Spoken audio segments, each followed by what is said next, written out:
പ്രതിസന്ധിയേക്കാൾ എത്രമാത്രം ശക്തമാണ് അവരുടെ ജീവൻ എന്ന് തിരിച്ചറിയണം. എന്റെ ജീവിതത്തിലെ പ്രതിസന്ധികളേക്കാൾ എത്രമാത്രം വലുതാണ് എന്റെ ജീവൻ എന്ന് തിരിച്ചറിയണം. എന്റെ ജീവിതത്തിലെ ആകുലതയേക്കാൾ എത്ര വലുതാണ് എന്റെ ജീവിതം എന്ന് തിരിച്ചറിയുവാൻ കഴിയണം. ജീവൻ നമ്മുടെ അനുഭവമാക്കി മാറ്റുവാൻ കഴിയണം. അതുകൊണ്ടാണ് ഈ ഉയിര് നൽകിയത് ദൈവമാണെന്ന് നമ്മൾ വിശ്വസിച്ചുകൊണ്ട് ആ പൗലോസ് പറയുന്നത്, ആ ഉയിരാണ് എന്റെ ഉള്ളിലുള്ളത്, അവനാണ് എന്നെ ജീവിക്കുന്നത്. ഇത് പൗലോസ് പറഞ്ഞതല്ല. അതിന് ആദിയിൽ ദൈവം മനുഷ്യനെ സൃഷ്ടിച്ചപ്പോൾ തന്നെ ഈ ഉയിര് നൽകിയിട്ടാണ് മനുഷ്യനെ സൃഷ്ടിച്ചത്. അവൻ കളിമണ്ണ് കൊണ്ട് മനുഷ്യനെ സൃഷ്ടിച്ചു എന്ന് പറയുന്നു. പ്രപഞ്ചത്തെ മുഴുവൻ സൃഷ്ടിച്ചു കഴിഞ്ഞപ്പോൾ അവനെ ഭരിക്കുവാൻ, നയിക്കുവാൻ ഒരു മനുഷ്യ സമൂഹത്തെ സൃഷ്ടിക്കുന്നതിന്റെ ഭാഗമായി അവൻ തനിക്ക് ഇഷ്ടമുള്ള ഒരുത്തനെ സൃഷ്ടിക്കുകയാണ്. അവരെ ഒരു ഡ്രാമ, ഒരു നാടകം പോലെ ദൈവം അവതരിപ്പിക്കുന്ന പ്രകാരമാണ് അവന് ശ്വാസം നൽകി, ഉയിര് നൽകി. ഉയിര് നൽകി എന്നാണ് പറയുന്നത്. മണ്ണ് ജീവനില്ലാത്തതെന്ന് പറയും. പക്ഷെ അതിനൊരു ജീവനുണ്ട്. മണ്ണിന് ജീവനുണ്ട്. മണ്ണ് വളരും, അത് പാറയെ രൂപാന്തരപ്പെടും, ജീവനുണ്ടെന്നാണ് പറയുന്നത്. പക്ഷേ അതിനേക്കാൾ വലിയ ജീവൻ പ്രകൃതിയിലുള്ള ഏത് സസ്യത്തെക്കാളും മൃഗത്തെക്കാളും ഈ ലോകത്തിൽ മനുഷ്യൻ നശിക്കരുത്, ആത്മാവ് നശിക്കരുത് വെച്ചിട്ട് അവൻ നൽകിയത് അവന്റെ തന്നെ ജീവനാണ്, അവന്റെ ഉയിരാണ്. അതുകൊണ്ടാണ് അത് കാത്തു സൂക്ഷിക്കാൻ നമ്മൾ മെനക്കെടേണ്ടത്. കാരണം ആ ജീവൻ നൽകിയത് ദൈവമാണെന്നുള്ള തിരിച്ചറിവിക്കുന്നതാണ് നമുക്കതിനെ സംരക്ഷിക്കുവാനുള്ള കടമകളായിരിക്കുന്നത്. തമാശയോടും ജീവിതത്തിൽ അതിർത്തികൾ വരുമ്പോൾ ഞാൻ എന്റെ ജീവൻ എടുക്കുമെന്ന് പറയുന്ന തലമുറയുണ്ട്.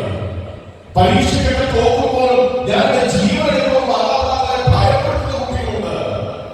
എന്തിനേറെ പറയും, നമ്മൾ പോലും എപ്പോഴെങ്കിലും ജീവിതത്തിൽ ജീവിത പ്രതിസന്ധിയാകുമ്പോൾ ജീവിക്കണമോ എന്ന് ചിന്തിക്കുന്നുണ്ട്. അവിടെയാണ് പൗലോസ് പറയുന്നത്, ഞാനല്ലല്ലോ എന്നിൽ ജീവിക്കുന്നത്, എന്നിൽ ജീവിക്കുന്നത് ക്രിസ്തു തന്നെയല്ലേ. പിന്നെ ഞാനെന്തിനാ അസ്വസ്ഥമാകുന്നത്? എന്നിൽ ജീവിക്കുന്നവന് എന്നെ നയിക്കുവാൻ കഴിയുമെന്നുള്ള ബോധ്യമുണ്ട്. നമുക്കാണ് ബോധ്യമില്ലാത്തത്. അവന് നമ്മുടെ നല്ല ബോധ്യമുണ്ട്. കാരണം നമ്മുടെ ഉള്ളിലുള്ളത് അവന്റെ ഉയിരാണ്. രാജാവ് തന്റെ രാജ്ഞിയെ അമാരന്മാർക്ക് കൊടുത്തുകൊണ്ട് പറയുകയാണ്, നിങ്ങൾ പല്ലക്കുമായി അവളെ വഹിച്ചുകൊണ്ട് ഒരു ദൂരദേശത്തിൽ യാത്രയ്ക്ക് പുറപ്പെടുക. ആദ്യമായിട്ടാണ് അമാരന്മാരുടെ കൈകളിലേക്ക് രാജ്ഞി എത്തുന്നത്. ഭടന്മാർ വലിയ സന്തോഷമായി. കാരണം തങ്ങൾ ചുമക്കാൻ പോകുന്നത് രാജ്ഞിയാണ്. അവർ 4 പേര് ചേർന്ന് രാജ്ഞിയെ പല്ലക്കിലെടുത്ത് യാത്ര തുടങ്ങി. 4 പേർക്ക് മതിയായ ബോധ്യമുണ്ട്. ആ വിരിപ്പൊന്ന് മാറ്റിയാൽ അതിസുന്ദരിയായ രാജ്ഞിയെ കാണാൻ സാധിക്കും. പക്ഷെ അവർക്കറിയാം ഇത് സാധ്യമല്ല. കാരണം അതിനുള്ള അവകാശം അവർക്കില്ല. എങ്കിലും മനസ്സിന്റെ കോണിൽ എപ്പോഴും അവർ ആഗ്രഹിച്ചിട്ടുണ്ട്, ഞങ്ങൾ ചുമന്നുകൊണ്ട് പോകുന്നതിനിടയിൽ ഒരു പാതി നോട്ടത്തിൽ ആ വിരിപ്പൊന്ന് കാറ്റത്ത് മാറിയെങ്കിൽ അതിസുന്ദരിയായ രാജ്ഞിയുടെ മുഖമൊന്ന് ദർശിക്കാം. വലിയ ആഗ്രഹം. പക്ഷെ ആഗ്രഹം നടക്കത്തില്ലെന്ന് അവർക്ക് പറയാം. പോകുന്നതിനിടയിൽ ഒരു പ്രക്ഷോഭമുണ്ടായി.